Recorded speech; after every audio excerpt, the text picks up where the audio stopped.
आरती केली आणि सर्वांनीच पांडुरंगाचे दर्शन घेऊन आनंद व्यक्त केला। ज्याकरता आतापर्यंत कष्ट करत आले होते ते साध्य ते फळ त्यांना मिळाल्यामुळे सर्वच वारकरी आनंदात दिसत होते। त्याचप्रमाणे आज वाखरीचाही ज्ञानोबा तुकोबारायांच्या पालख्या येतात। वाखरीचा सोहळासुद्धा खूप आनंदामध्ये पार पाडलेला आहे। सर्व वारकऱ्यांची एकच विठुरायाला प्रार्थना आहे, पाऊस सगळीकडे नाही किंवा पाऊस लवकरात लवकर यावा ही एक प्रार्थना आहे। आणि शासनाला एक विनंती आहे की ज्ञानोबाराय तुकोबाराय ज्या रस्त्याने येतात तो रस्ता कमीत कमी 6 पदरी तरी होणं अत्यंत गरजेचं आहे। क्षेत्रप्रदक्षिणा करताना खूप कुचंबना होते वारकऱ्यांची। क्षेत्रप्रदक्षिणेचा रस्तासुद्धा 100 फुटाचा रस्ता व्हावा, त्यामुळं लोकांची चंगलचंगली होणार आणि ज्या ज्या ठिकाणी चौक आहेत, क्रॉसिंग आहे, त्या ठिकाणी तात्पुरते लोखंडी ब्रिज जर केले, लोखंडी पूल जर केले तर ह्या दिंडीतले माणसं, वेगळी माणसं प्रवास करणारे ते एकेकाच्या तक्रारी होणार नाही। प्रत्येक चौकामध्ये आणि प्रत्येक क्रॉसिंगला तात्पुरते लोखंडी पूल जर केले तर वादविवाद हे आपोआपच संपुष्टात आल्याशिवाय राहणार नाही। असा हा पंढरीचा सोहळा वैकुंठामध्ये सुद्धा असा आनंद प्राप्त होत नाही। म्हणून तुकाराम महाराज म्हणतात, उदंड पाहिले उदंड ऐकले, उदंड वर्णिले क्षत्र महिमे, ऐशी चंद्रभागा ऐशे भीमातील ऐसा विटीवर देव कोठे। हा आनंद सर्वांनी आज यावर्षीचा। दरम्यान देवशयनी एकादशी निमित्त संगमनेर येथील अकोले बायपास जवळ असणाऱ्या विठ्ठल मंदिरात दर्शनासाठी भाविकांनी मोठ्या प्रमाणात गर्दी केली होती। उपनगरालगत असणाऱ्या या मंदिरात विठ्ठल रुक्मिणीसह महादेव, पंचमुखी हनुमान तसेच संत तुकाराम महाराजांचं मंदिर असल्यानं अबालवृद्धांनी दर्शनाचा लाभ घेतला। तर हरिभक्तपरायण माऊली महाराज जाधव यांनी उपस्थितांना आषाढी एकादशीचं महत्त्व सांगितलं। आज आषाढ शुद्ध एकादशी आहे, कारण वर्षातील 24 एकादशी येतात, परंतु या 24 एकादशीमध्ये आषाढी एकादशी आणि कार्तिकी एकादशी ह्या मोठ्या एकादशी मानल्या गेलेल्या आहेत। या दोन्ही एकादशीला संपूर्ण भारतातून, नवे महाराष्ट्रातून आणि सर्व भक्तगण पंढरपूरला दर्शनाकरता जातात।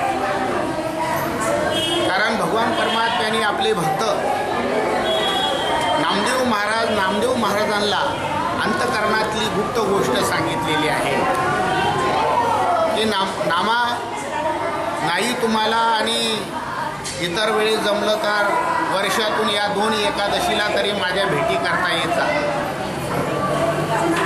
आषाढी कार्तिकी विसरू नका मत, सांगत असे गुज पांडुरंगाने ही अंतकरणातली गुप्त गोष्ट आपल्या भक्त नामदेव महाराजांना आणि सांगितलेली आहे।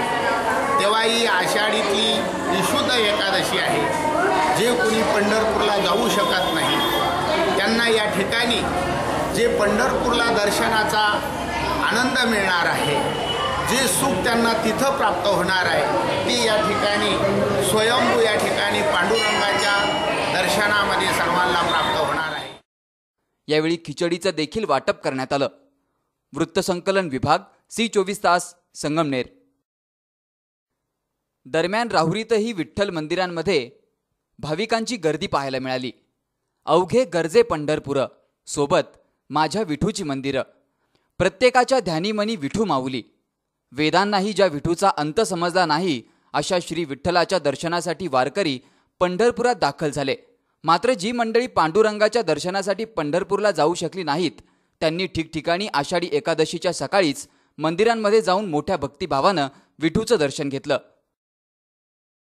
आज आषाढी एकादशी आहे, त्यानिमित्ताने आज आपण बचत गट स्थापन करतोय आणि त्या बचत गटाचं नाव एकाचं विठ्ठल आणि एकाचं रुक्मिणी असे 2 स्वयंसहायता महिला बचत गट सुद्धा स्थापन केलेले आहेत. त्याचबरोबर आज भरपूर महिलांनी तसेच भाविकांनी या दर्शनाचा सुरुवात सकाळपासूनच लाभ घेतलेला आहे. सकाळी महाअभिषेक झाला आणि त्यानंतर प्रसादाचं वाटपही झालं आणि अशा पद्धतीने अजूनही दिवसभर ही पर्वणी चालूच राहणार आहे. तर आमच्या या कार्यक्रमामध्ये 24 तास या न्यूज चॅनलनी जे आले आणि आमचा उपक्रम समाजापुढे मांडला त्याबद्दल तनपुरे खळवाडी तसेच राहुरीकरांच्या वतीने त्यांचे आभार मानतो.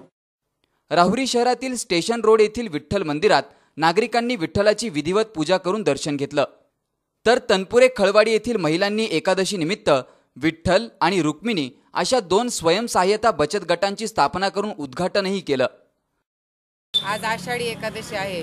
आज पंढरपूरमध्ये लाखोने भाविक तिचं दर्शन घेतात, पण आमच्या इथे खळवाडीमध्ये मिलिंद पांडुरंग शेटे यांच्या इथे हजारोंनी दर्शन घेतलेलं आहे पांडुरंगाचं. आणि खरोखर आपल्या समाजामध्ये विठ्ठल हा एक देव असा आहे की ज्याच्या चरणी आपण लीन होतो. प्रत्यक्ष त्या पांडुरंगाचं दर्शन आपण त्याच्या पायाला हात लावून घेतो.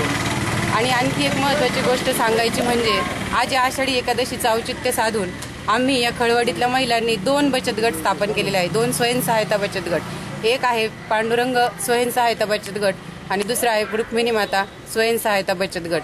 तर या आषाढी एकादशीच्या निमित्ताने मी मिलिंद पांडुरंग शेटे व त्यांच्या मातोश्री द्वारकाबाई पांडुरंग शेटे यांना खरोखर मनापासून धन्यवाद देते की या खळवाडीकरांसाठी त्यांनी एक पंढरपूरच या ठिकाणी निर्माण केलेला आहे. आज आषाढी कार्तिकी एकादशी असल्यामुळं राहुरीतल्या बऱ्याच महिलांनी आमच्या शेटे स्टेटमध्ये पांडुरंग नगरमध्ये जे मंदिर आहे पांडुरंगाचं, सकाळपासून भाविकांची मोठी मांदियाळी होती. बरेच लोक पंढरपूरला जातात, काही जे राहिलेले असतात त्यांना इथं आम्ही मिलिंद शेटेंनी पांडुरंगाचं मंदिर बांधून एक दर्शनाचा लाभ त्यांनी आपल्याला सर्व राहुरी शहराकरता सगळ्यांना दिलाय. सकाळपासून भरपूर महिलांची आणि पुरुषांची गर्दी होती. या प्रसंगी द्रौपदीबाई शेटे, सुनंदा आवारी, शोभा तनपुरे, प्रमिला शेटे यांसह महिला मोठ्या संख्येनं उपस्थित होत्या. तर नेवाशातही हजारो भाविकांनी ज्ञानेश्वरांनी ज्या खांबाला टेकून ज्ञानेश्वरी लिहिली अशा पैस खांबाचं भाविकांनी दर्शन घेतलं. पहाटेपासूनच या ठिकाणी दर्शनासाठी भाविकांची मोठी रीघ लागली होती. जिल्हा सत्र आणि दिवाणी न्यायाधीश नावंदर यांच्या हस्ते सपत्नीक महापूजा करण्यात आली.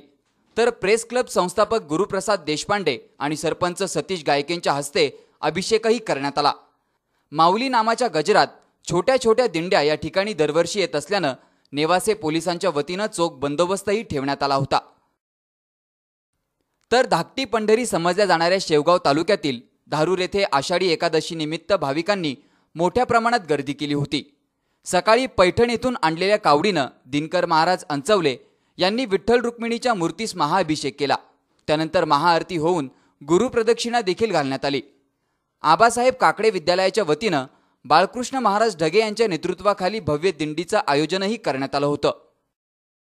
वार्षिक नियमाप्रमाणे याही वर्षी 8 वर्षे आदरणीय पूजनीय विद्याधरजी काकडे साहेब व आदरणीय पूजनीय हर्षदाताई काकडे यांच्या मार्गदर्शनाने सुरू झालेला हा दिंडीचा भव्य सोहळा या वर्षी 8वं वर्ष शेवगाव तालुक्यातून संपूर्ण स्त्रिया पुरुष सर्व जाती धर्माचे लोक अतिशय आनंदाने शेवगावमधून निघतात. त्यामध्ये 100-200 मंडळीचा सहभाग असतो. भजन करत भक्ती करत अतिशय आनंदाने धाकटी पंढरी इथे जातात. त्यामध्ये परिसरातील सर्व गायक मंडळी, महाराज मंडळी, भजनी मंडळ, बटुळे महाराज, कराड महाराज हे सर्व महाराज मंडळी यामध्ये सहभागी होतात आणि अतिशय आनंदामध्ये हा सोहळा भक्तिमय वातावरणामध्ये विविध जाती धर्माचे लोक एकत्र येऊन आणि आनंद लुटतात. धाकटी पंढरी आणि या धाकटी पंढरीला पायी याचं 8 वर्ष या पायी सर्व समाजाच्या सर्व जाती धर्माच्या महिला पुरुष आणि मुलं एकत्र येऊन आम्ही सर्वजण दरवर्षी या वरले ते पांडुरंगाच्या दर्शनासाठी जातो. खरं तर पांडुरंगाला एकच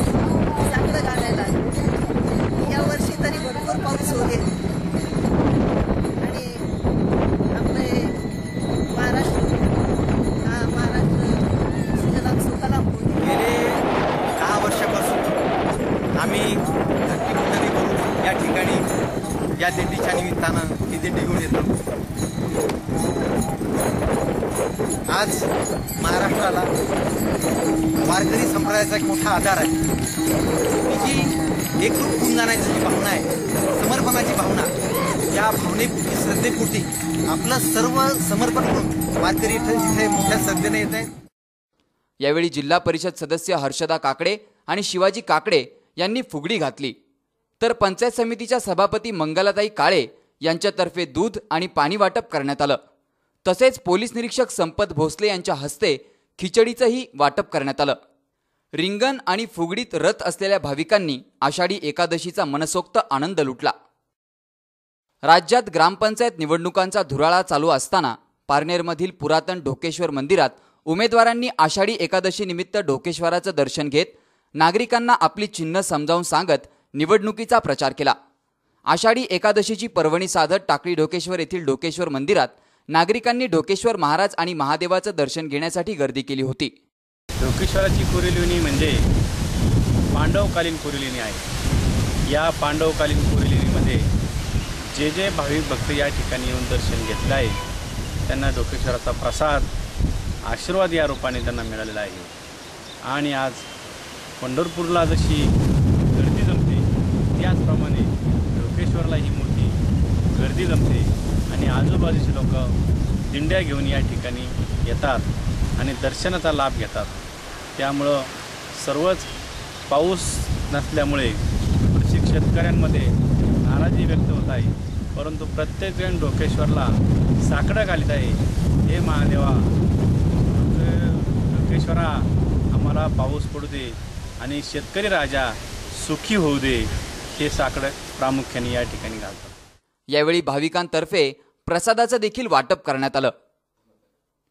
वृत्तसंकलन विभाग, सी 24 तास, अहमदनगर.